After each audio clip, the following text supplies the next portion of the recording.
and let's get going on the Russo-Japanese War. Here's a nice map of it. So it starts out with a Japanese surprise attack on Port Arthur, Lushun, modern name, I'm using a traditional name. It's on the Liaodong Peninsula. This is the main Russian base.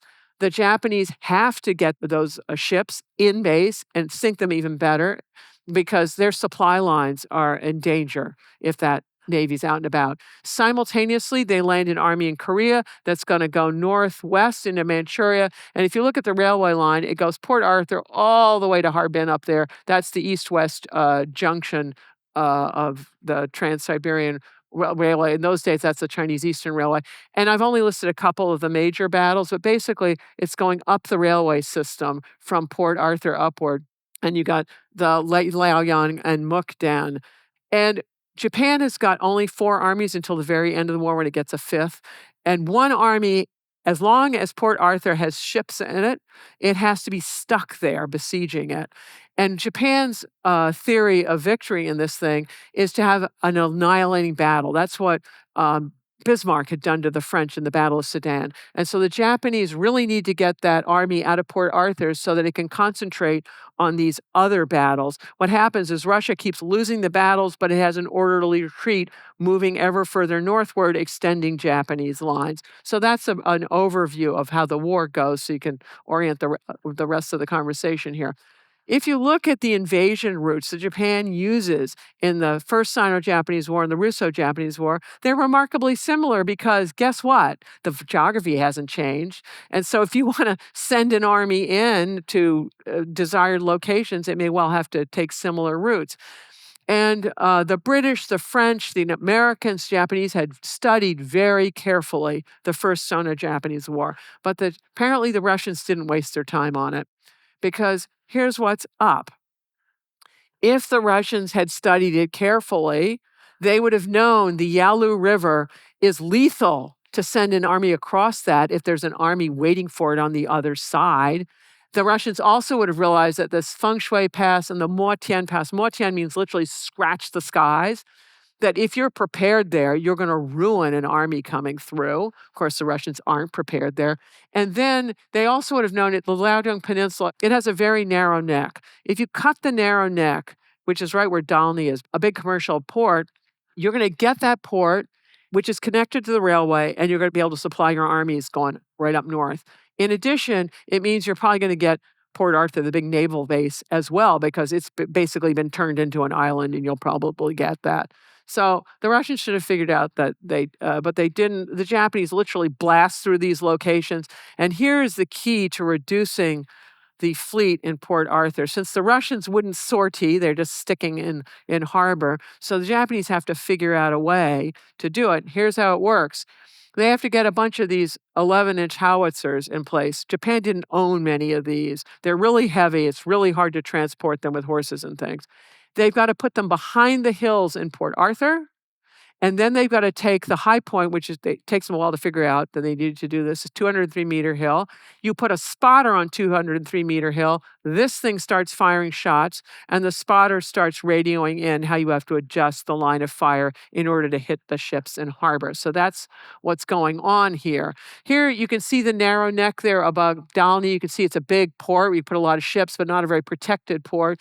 And the star is where Port Arthur is, and that is a protected port where you want to put naval vessels. And you can see it takes the Japanese 2 months to work their way down the Liaodong Peninsula to get themselves in position to blow away the ships in port.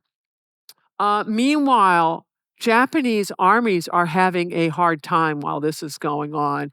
It could be argued that maybe they even reached their culminating point of attack in the Battle of Liaoyang. Who knows? Liaoyang takes place less than halfway through the war. It's in early September 1904. And Japanese munitions, numbers of officers, numbers of horses, it all goes critical. They don't have enough. They get away with it. They win the battle, but they don't. The Russians have an organized retreat northward. And at the Battle of Shahe, which happens next in October, the Japanese supply system almost collapses, but they get away with it. And so bad things are going on at land. Japan doesn't have an infinite supply of soldiers. So you can also look, they don't have an infinite supply of artillery howitzers and things. Here are their gun emplacements. Notice The green ones are army guns emplacements around Port Arthur. That makes sense. What's all the purple? They have so few guns, they're pulling them off ships in order to reduce Port Arthur. And all these things they really need up in Manchuria. They need Nogi, General Nogi, who's running all of this, his army up in Manchuria. And there you can see the circle is where 203-meter hill is, that they need to take that as well. All right. So General Nogi, who is commanding the Third Army, which is in charge of the siege, he is really desperate to reduce the fortress as soon as possible, and he runs 4 different really costly infantry assaults on a fortress where you're killing lots of Japanese young men, and he does them. The first 2 occur right prior to major battles, Liaoyang and Shahe, respectively, because he wants to win those battles, win Port Arthur, so then he can take his guns and troops to fight at Liaoyang and Shahe. Well, it's not to be because he loses both of them. The assaults are insufficient.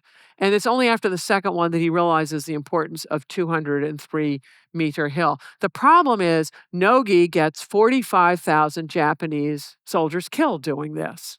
45,000 soldiers in that day is an entire army. And I've already pointed out that Japan only had 4 armies until the very end of the war when it tries to cobble together a 5th one. Here's what 203-meter hill looks like from down below. Here's what it looks like from up top, the kind of view you get. When there was a truce in early December 1904, and there was some talking between Japanese and Russian officers said, "You will never capture 203-meter hill," to which the Japanese officer replied, "We will purchase it in blood." And they did. And their gamble paid off because all these ships, you'll notice they're listing. It's because they ain't sailing anywhere. The 203-meter hill, they take at the end of November, and within the week, they are now sinking all of these battleships, and they're gone within a few days. And the Russians give up at Port Arthur, and the Third Army is up and heading into Manchuria, where it'll be there for the Battle of Mukden, which is a huge battle. It's got, 500,000 troops? But even so, Russia can muster 125,000 more troops than Japan can. Japan in this battle is just taking anybody, young boys, old people, whoever they can put into that army, they're putting into it. And you could argue that they're well beyond their culminating point of attack, but for incompetent Russian strategy. If the Russians had run one more battle against the Japanese, their Japanese supply lines would have collapsed, and it's unclear how far down the Liaodong Peninsula they would have had to retreat. So this is when Japan's war termination plan goes into effect. The Japanese realized from the very beginning that they had a high-risk, high-reward strategy. And in contrast to World War II, they had a really carefully prepared exit strategy. So when Prime Minister Ito Hirobumi is convening the cabinet and they're going to make the decision to fire the first shots in this war, he is already lining up a Harvard grad, here, Viscount Kaneko, who was an acquaintance of President Theodore Roosevelt of the United States, then president.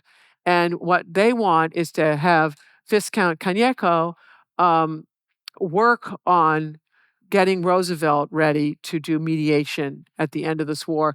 And the peace treaty is going to be held in, negotiations are going to be held in Portsmouth, New Hampshire, negotiated by another Harvard alumnus, Baron Komura, who's going to do all of that. Meanwhile, Ito sends his son-in-law, who's a Diet member, but also a graduate of Cambridge University, off to Britain to keep the Anglo-Japanese alliance solid. So the Japanese are very aware that you got to have a way out of this thing. So it's in the Battle of Mukden that Field Marshal Yamagata decides it's time to call the American card at this moment. He said, look, the enemy's never going to request peace unless we have invaded Moscow or St. Petersburg, something he knows to be impossible. And he does an assessment. He said, look, the enemy still has powerful forces in its home country. We have already exhausted ours. Second, while the enemy still does not run out of officers, we have lost a great number since the opening of the war and cannot easily replace them. At this moment, the Russian army was 3 times the size of the Japanese army. And that army in theater was increasingly comprised of crack soldiers, not the kind of colonial kind of soldiers they'd started out with.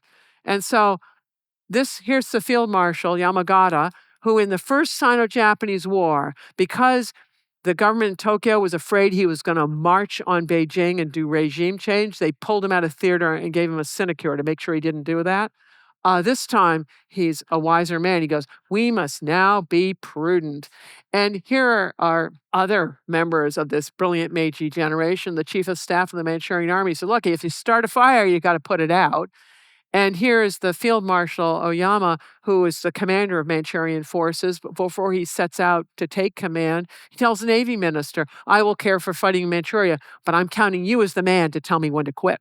So the Navy's going to be the fire department, apparently. To tell you what the Navy was up to, they took Elliott Island to turn it into a cruiser base, and that's how they're running the blockade operations on Port Arthur of keeping the Russian fleet in until they can eventually sink it there. In addition, the Imperial Japanese Navy is busy laying mines. A lot of ships go down to mines. So this is an interesting story. So Nicholas II, Tsar of Russia, doesn't much like it that his fleet is just sitting in port not doing anything. And so he sends Admiral Makarov out there to assume command. And I've had the misfortune to read Makarov's major literary contribution, which is all about naval strategy. And he's a real hero in Russia. But then I read his book. It's unbelievable. If you face a big ship, what do? A more powerful ship, you attack. If it's a smaller ship, what do? You attack. It's like, okay, one size fits all. I mean, how unanalytical. Here's what happens to him. He comes in theater, and within the month, another spoiler alert, he's dead. How did that happen? He followed his strategy. That's how it happened. What he does, he arrives. Everyone's really excited because he's getting the guys out and thinking they're going to be doing things. But on April 12th, the evening before he dies, there are a bunch of Japanese ships laying mines out of the harbor's entrance, and he mistakes them for Russian ships and tells his people, "Don't fire on them." Oops.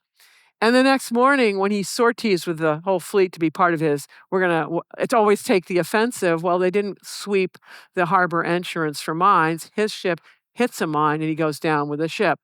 All right, that is a tactical error, and he's a dead man because of it. However, there's a much more important strategic error that follows. 2 weeks later, Nicholas II decides to send his Baltic fleet, named for the Baltic, that's where it is, all the way around to come and relieve the siege at Port Arthur in order to avenge all of this thing. Okay, what's the problem with that plan? Well, that's the problem with that plan, right? It's a long way to go. There is no air conditioning for the sailors, right? They come from northern climes. By the time they arrive, they're mutinous. Their ships are covered with barnacles, which means they don't move very fast. Meanwhile, once Port Arthur has fallen, the Japanese immediately refit their navy, so they're good to go. And so the way this blunder plays out, well, if you think about Britain will do these worldwide adventures, but they had a complete basing system across the globe so that their ships had coaling stations. They could refit, put more water on, give people some R&R time, relaxation and things. And also the British were very careful to fight on their own terms whenever possible. You don't want to fight on the enemy's terms. Well, guess what? You're going to be fighting right next to Japan barnacled ships and mutinous crews. That's not going to go well for you. And the Japanese know, because now that Port Arthur falls while this expedition is taking place, so then the purpose of the expedition is no longer there. They should have taken a U-turn and go home, but no, they're going to keep on going. So there is only one other possible location for them, which is an inferior base up at Vladivostok. So the Japanese know there are 3 ways to get to Vladivostok if you're coming up from the south. You're either going to go the long, long way around through the Peru Strait, and it's awfully narrow, and it's a long way around. You can go through the Tsugaru Strait, which is a little wider, but it goes by a bunch of big Japanese army bases, and also a very large port of Hakodate. You want to do that, that's kind of risky. So the short way is to go through the Korea Strait, which is broken in the middle by the Tsushima Islands, and the Tsushima Strait is to the east. It's 20 to 25 miles wide at its narrowest point, and that's the short way, which is what the Russians take. And guess what? They have a welcoming party there of all these newly refitted Japanese ships that know exactly what they're up to. And the Battle of Tsushima is one of the most lopsided naval battles in human history. The Japanese just either sink or commandeer basically the entire fleet, proving the Russians had no idea of how to do naval strategy, that the Navy had been a product of a bunch of aristocrats who, the one who ran it was a guy who was known for, what was it, fast women and slow ships. Um, it did not work out well for them. All right. While the negotiations were being held on whether to hold negotiations, President Roosevelt suggested to the Japanese that they try to take Sakhalin Island. You can see the tip end of the Japanese home island, Hokkaido, and then there's Sakhalin. Why? Because it's much more valuable to the Russians than the Japanese, and it would be a good trade back item in the peace negotiations. Because for Japan, it's a nice fishing ground, but for Russia, it's sovereign Russian territory. Horrors, ceding that sovereign Russian territory to anyone, let alone an Asian power, given the prejudices of the day. All right, to sum up what Japan got out of this war, it got its immediate war objective, Russian troop withdrawal from Manchuria. That's what they wanted. And they get this Japanese sphere of influence in Korea. That's what they wanted. But remember at the very beginning, they wanted to trade Japanese predominance in Korea for Russian predominance in Manchuria. Whoa, well, so what they really got. They got the southern half of Sakhalin Island, Russian territory. They got southern Manchuria. And it's actually arguably the valuable half, the southern half, because that has Port Arthur and Dalny and all the railways that Russians had invested there. And then it confirms the outcome of the first Sino-Japanese War, that Japan is indeed the dominant power of Asia. So I rest my case. Japan did it. Smart decisions in Japan is what overturned the balance of power in Asia. If you enjoyed this clip, you can watch the full episode here and subscribe for more clips. Thanks.